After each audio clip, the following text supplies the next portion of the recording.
Good morning everybody. Welcome to another vlog of Tasha. আজকে আমরা যাচ্ছি চিরালা। কুর্গের একটা অসাধারণ ট্রিপের পর আমাদের মন ঘরে একটুও বসছে না, তাই মনে হলো এবার যাই চিরালা। আজকে আমাদের ইভির সম্বন্ধে একটা নতুন আইডিয়া পাবো, একটা নতুন এক্সপিরিয়েন্স হবে, কারণ আজকে আমরা শুধু দুজন নয়, আমাদের সাথে যাবে আরও দুজন, তাই পিছনে ফুল অকুপেন্সি থাকবে, সাথে একজন বাচ্চা। তাই ফুল গাড়িতে ফুল অকুপেন্সি থাকলে কতটা রেঞ্জ দিচ্ছে এবং কিভাবে কি চার্জিং করতে হচ্ছে সমস্ত ডিটেলস আমরা এই ভিডিওতে দেব। গাড়ির চার্জ 95% নিয়ে আমরা স্টার্ট করলাম আমাদের আজকের জার্নি। আমরা ফার্স্ট গিয়েছিলাম কুকাটপল্লিতে এবং বাকিদেরকে পিক আপ করে তারপর আমরা আবার স্টার্ট করেছিলাম। পিছনে দুজন অ্যাডাল্ট ছিল আর একজন বাচ্চা ছিল, কিন্তু বাচ্চার সাথে কিন্তু কার সিটও ছিল, তাই পিছনের সিটটা টোটালি অকিউপাইড ছিল এবং তার সাথে বুট স্পেসের লাগেজেস তো ছিলই। সেদিন আমরা বেশ ভোরবেলা স্টার্ট করেছিলাম আর তাই রাস্তাঘাটও বেশ ফাঁকা ছিল। জেনারেলি আমরা যখন আমাদের বাড়ি থেকে স্টার্ট করি তখন আমরা গাচ্চিবৌলির যে ORR এর এন্ট্রিটা আছে সেটা ইউজ করি, কিন্তু যেহেতু আমরা কুকাটপল্লি থেকে স্টার্ট করেছিলাম আর রাস্তাও ফাঁকা ছিল, আমাদেরকে শহরের মধ্যে দিয়েই নিয়ে যাওয়া হচ্ছিল আমাদের ডেস্টিনেশনের দিকে।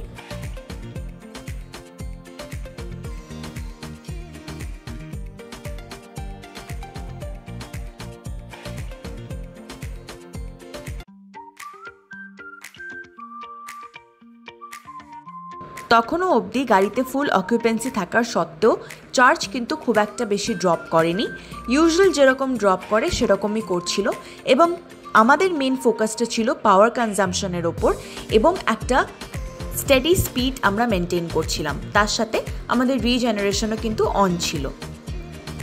আমাদের আজকের ফার্স্ট ডেস্টিনেশন ছিল হোটেল ভিভেরা।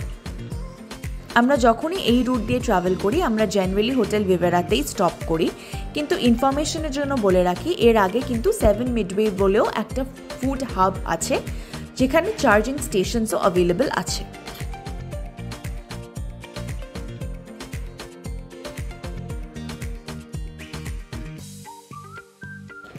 গাড়িটাকে চার্জে বসিয়ে একটু ফ্রেশ হয়ে আমরা সোজা চলে গেলাম ব্রেকফাস্ট করতে।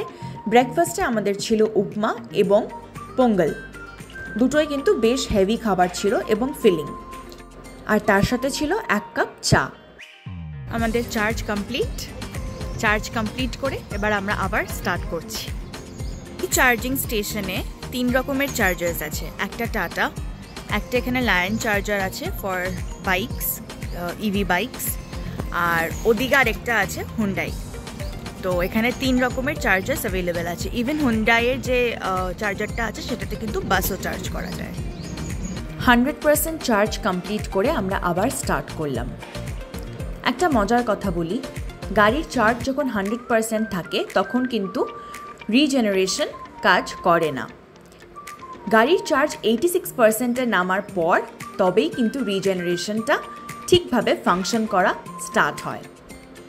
এখনও অবধি রাস্তার কন্ডিশন স্মুথ ছিল, কিন্তু কয়েকটা ডাইভারশন কিন্তু ছিল, সুতরাং সেই ডাইভারশনসগুলোকে বাদ দিলে রাস্তা কিন্তু বেশ ভালো ছিল। গল্প করতে করতে আমরা আমাদের ফার্স্ট রাইট টার্নটা মিস করে গেছিলাম, তাই প্রথম যে চার্জিং স্টেশনটাকে আমরা টার্গেট করেছিলাম সেটাকে ক্রস করে আরও 40 কিলোমিটার এগিয়ে গিয়ে আমরা পৌঁছলাম একটা ইন্ডিয়ান অয়েল পেট্রোল পাম্পে, যেটা ছিল আমাদের সেদিনের জন্য সেকেন্ড চার্জিং। তো আমরা আর 100 কিলোমিটার দূরে আছি চিরালা থেকে, আমাদের এটা আজকে সেকেন্ড চার্জিং। আমরা একটা ইন্ডিয়ান অয়েল পেট্রোল পাম্পে পৌঁছে গেছি, এখানে আমরা সেকেন্ড চার্জিং করব গাড়ির, আর চার্জিং করে আমরা এখান থেকে একবারে চিরালা পৌঁছে যাব। আর আমি দেখিয়ে দিই, চার্জিং অলরেডি স্টার্ট হয়ে গেছে। এখানে যেটা হয়েছিল হচ্ছে আমরা আরও 40 কিলোমিটার আগে চার্জিংয়ের জন্য দাঁড়াবো ভেবেছিলাম, কিন্তু আমাদের প্লাগশেয়ার অ্যাপে দেখালো যে ওটা অলরেডি বিজি। তো যেহেতু ওটা অলরেডি বিজি দেখাচ্ছিল, তার মানে ওটা অলরেডি কেউ ইউজ করছে, সেই কারণে আমরা আর ওখানে গেলাম না। আমাদের কাছে যেহেতু এনাফ বাফার চার্জ ছিল, আমরা সোজা চলে এলাম এই ইন্ডিয়ান অয়েল পেট্রোল পাম্পে, আর আমরা 26% চার্জ নিয়ে এখানে ঢুকেছি। আর আমরা আরেকটা জিনিস করেছিলাম, যেটা হচ্ছে প্লাগশেয়ার অ্যাপ থেকে আমরা আমাদের টাইমটা দেখে নিয়ে, যে এস্টিমেটেড টাইম আরও 40 মিনিটস মতন লাগবে এরকম দেখে নিয়ে আমরা এই টাইম স্লটটাকে বুক করে নিয়েছিলাম প্লাগশেয়ার অ্যাপ থেকে, যাতে অন্য কেউ এসে এই টাইম স্লটটা ইউজ না করতে পারে। আগে থেকে আমরা প্রি বুক করে নিয়েছিলাম, তো সেটার জন্য আমরা এটা ফাঁকাও পেয়েছি এখন। তো আমরা এখানে এখন চার্জ কমপ্লিট করব, 100% করব, করে আমরা চিরালা চলে যাব।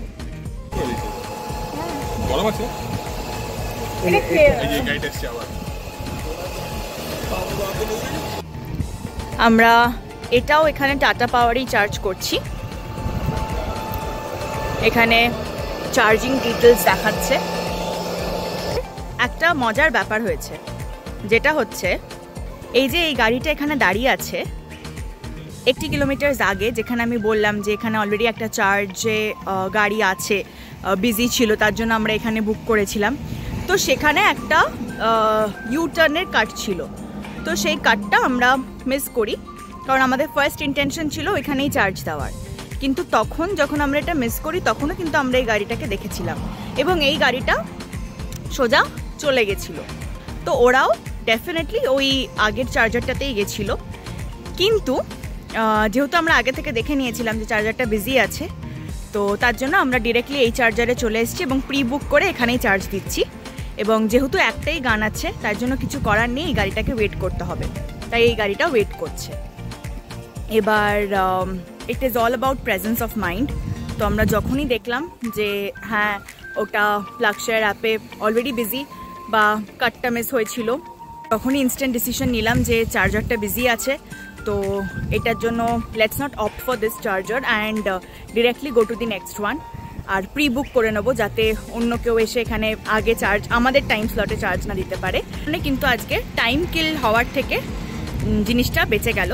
তো ডেফিনেটলি এখানে আমাদের প্রায় 1 আওয়ার মতন ওয়েস্ট হতো, সেটা কিন্তু আমাদের হলো না। হায়দ্রাবাদ থেকে চিরালা যাওয়ার সময় আমরা দুটো ন্যাশনাল হাইওয়ে ইউজ করতে পারি, একটা ন্যাশনাল হাইওয়ে 167A আর আরেকটা ন্যাশনাল হাইওয়ে 65।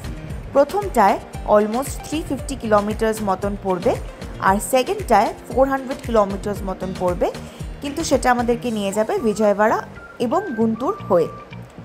আমরা প্রথমটা চুজ করি এই ট্রিপের জন্য, সেটা হলো ন্যাশনাল হাইওয়ে 167A, কিন্তু প্রথম টার্নটা আমরা অ্যাজ ইউজুয়াল মিস করি।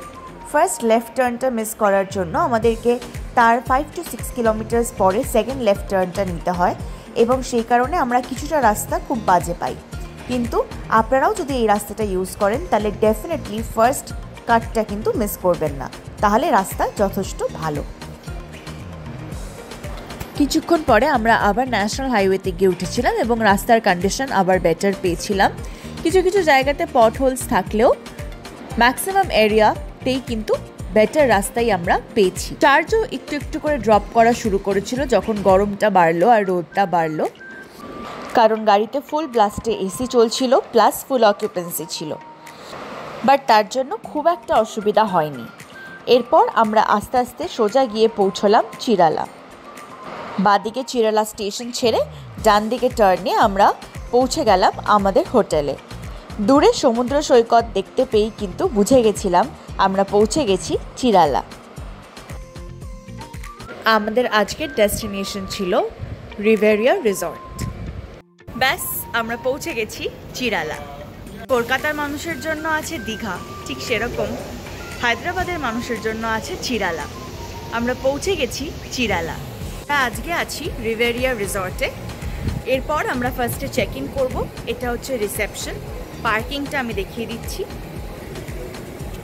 এটা হলো পার্কিং। এখানে সমস্ত গাড়ি আছে, আমাদের গাড়িটাকেও আমরা এক্ষুনি পার্ক করে দেবো। আমরা ফার্স্টে চেক ইন করছি। ওইদিকে হচ্ছে বাচ্চাদের একটা প্লেগ্রাউন্ড আর সুইমিং পুল। এটাকে রিভেরিয়ার রুমটা একবার দেখিয়ে দিই।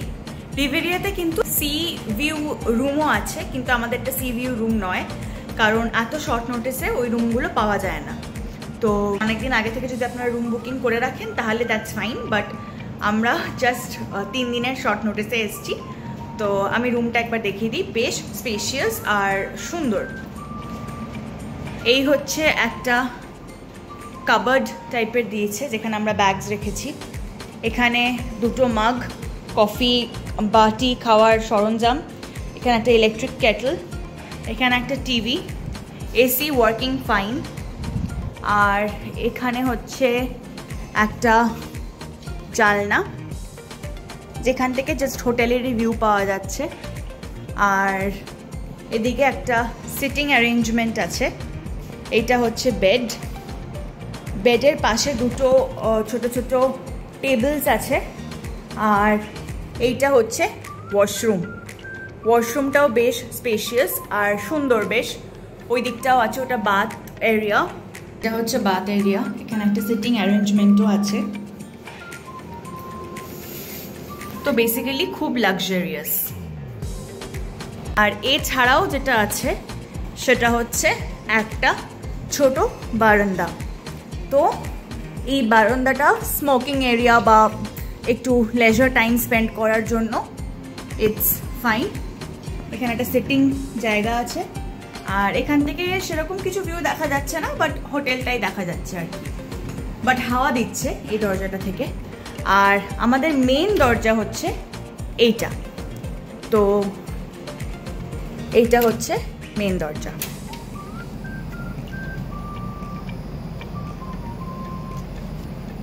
ব্যাস এই ছিল আমাদের রুম।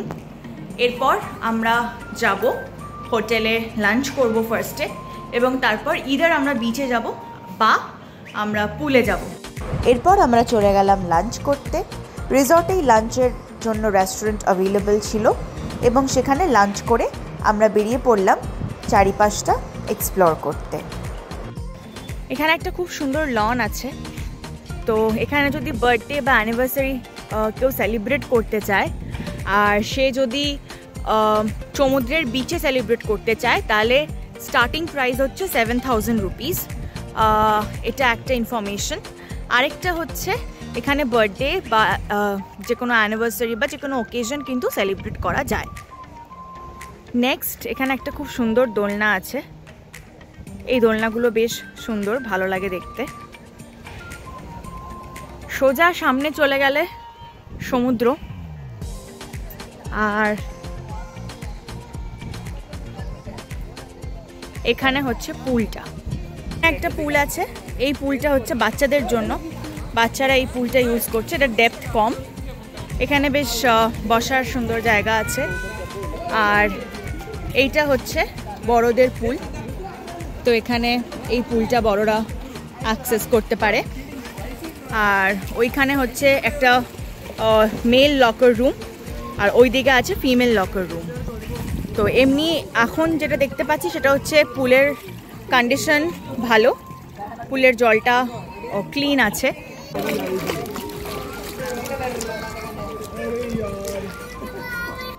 আমাদের রিভেরিয়া রিসর্টটা এখানে, আর রিসর্টের ঠিক সোজাসুজি হচ্ছে বিচ। তো এখান থেকে আরামসে বিচে যাওয়া যায় হেঁটে। ওয়াকিং ডিস্টেন্স বলতে সেরকম কিছুই না। তো এখানে আরামসে রিসর্ট যাওয়া যায়, বিচ যাওয়া যায়। মাঝখানে একটা সরু রাস্তা, হ্যাঁ 10 ফুটের হবে। তো আমরা এখন দুজনে যাচ্ছি একটু বিচে। চিরালাতে দুটো বিচ মোস্ট ফেমাস, একটা রামাপুরম বিচ আর একটা সূর্যলঙ্কা বিচ। আমরা আজকের জন্য ছিলাম রামাপুরম বিচে। বিচ কিন্তু বেশ ক্লিন ছিল এবং খুব একটা ভিড়ও ছিল না। এখানে কিন্তু সকালের দিকে বিভিন্ন রকমের অ্যাক্টিভিটিস করা যায় এবং দুটো বিচ থেকে কিন্তু দারুণ সিনিক বিউটি এনজয় করা যায়।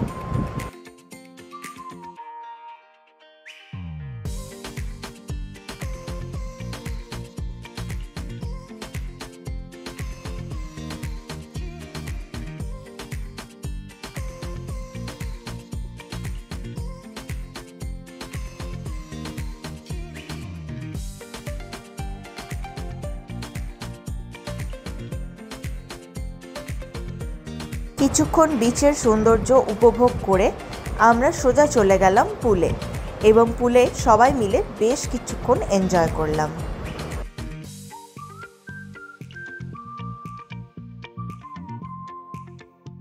এবং তার কিছুক্ষণের মধ্যেই যেইনি ঘড়ির কাঁটায় 5:30 বাজলো, শুরু হলো রিভেরিয়া রিসর্টের স্পেশাল অ্যারেঞ্জমেন্ট রেইন ডান্স।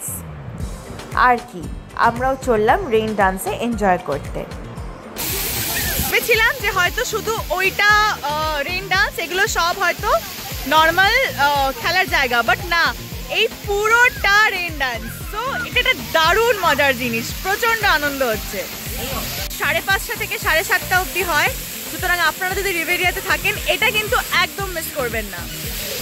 সন্ধ্যা যখন হলো আমরা তখন বেরোলাম আশেপাশটা একটু এক্সপ্লোর করতে, এবং আমাদের রিসর্ট থেকে 10 কিলোমিটার্সের মধ্যেই ছিল চার্জিং স্টেশন একটা ইন্ডিয়ান অয়েল পেট্রোল পাম্পে। আমরা সেখানে পৌঁছে গেলাম আমাদের পরের দিনের জন্য চার্জিং করতে, এবং সেখান থেকে চার্জ করে কিছুটা আশেপাশে অল্প কিছু রাস্তা ঘুরে আমরা আবার ফিরে এলাম আমাদের রিসর্টে। ডিনারটা বাইরেই সেরে ফেলেছিলাম এবং রিসর্টে এসে পেলাম এক অপূর্ব সারপ্রাইজ। 12টা বেজে গেছিলো এবং পরের দিন ছিল আমার বার্থডে, তাই রিসর্টে সেলিব্রেট করলাম আমার বার্থডে।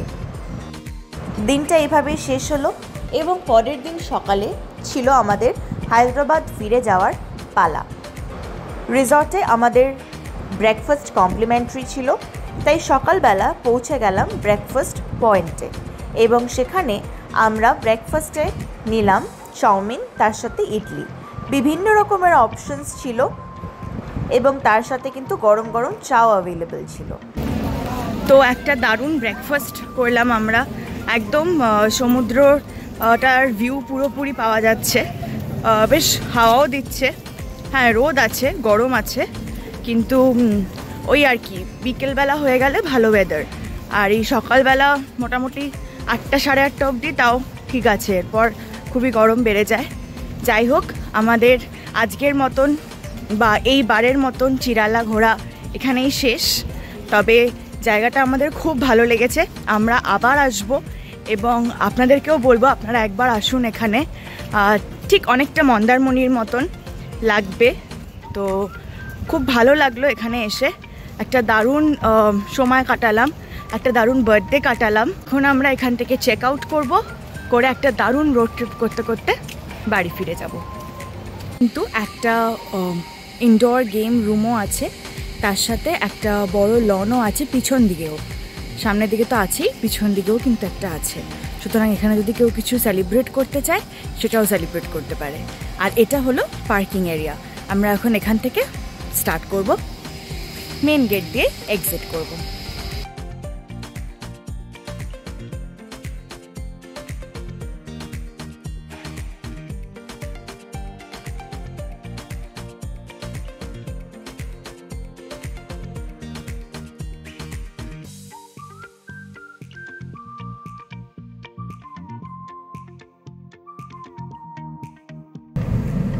এখানে সব গাড়ি চেকিং হচ্ছে।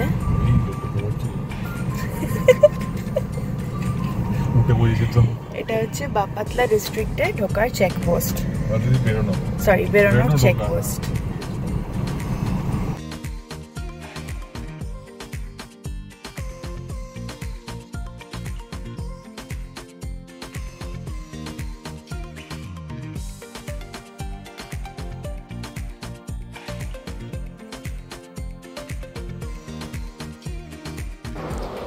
যাওয়ার সময় খুব একটা চার্জ ড্রপ করেনি, বাট ফেরার সময় কিন্তু চার্জ বেশ তাড়াতাড়ি ড্রপ করছিল, কারণ প্রখর রোদ ছিল এবং প্রচণ্ড গরম ছিল, তাই এসি কিন্তু ফুল ব্লাস্টে চলছিল।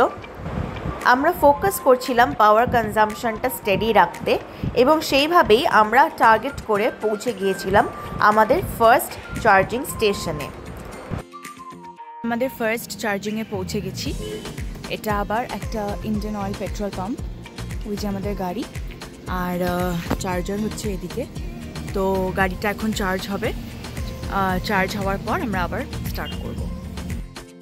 আমরা কিন্তু আমাদের ডেসক্রিপশন বক্সে চার্জিং স্টেশনসের সমস্ত লোকেশন ডিটেলস অ্যাড করে দিই, তাই ডেসক্রিপশন বক্স চেক করতে ভুলবেন না।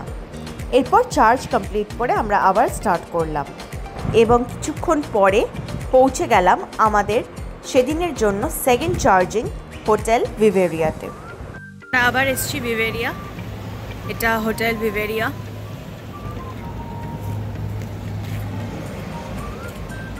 এখন আমরা এখান থেকে চার্জ কমপ্লিট করলাম, আর কমপ্লিট করে এবার আমরা এখান থেকে বাড়ি।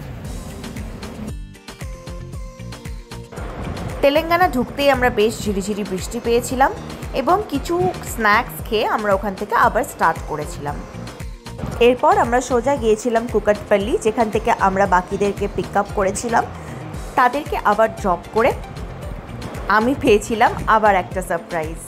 আমরা চলে গেছিলাম সোজা ও ক্যালকাটায় ডিনার করতে এবং একটা খুব সুন্দর বার্থডে ডিনার করে আমরা ফিরে এসেছিলাম বাড়ি। এই ভিডিওটা যদি আপনাদের ভালো লেগে থাকে তাহলে একটা লাইক এবং শেয়ার করবেন, তার সাথে আমাদেরকে কমেন্ট করে জানান আপনাদের কেমন লাগছে আমাদের ভিডিওস। আর হ্যাঁ, সাবস্ক্রাইব করতে কিন্তু একদম ভুলবেন না। Thank you for watching.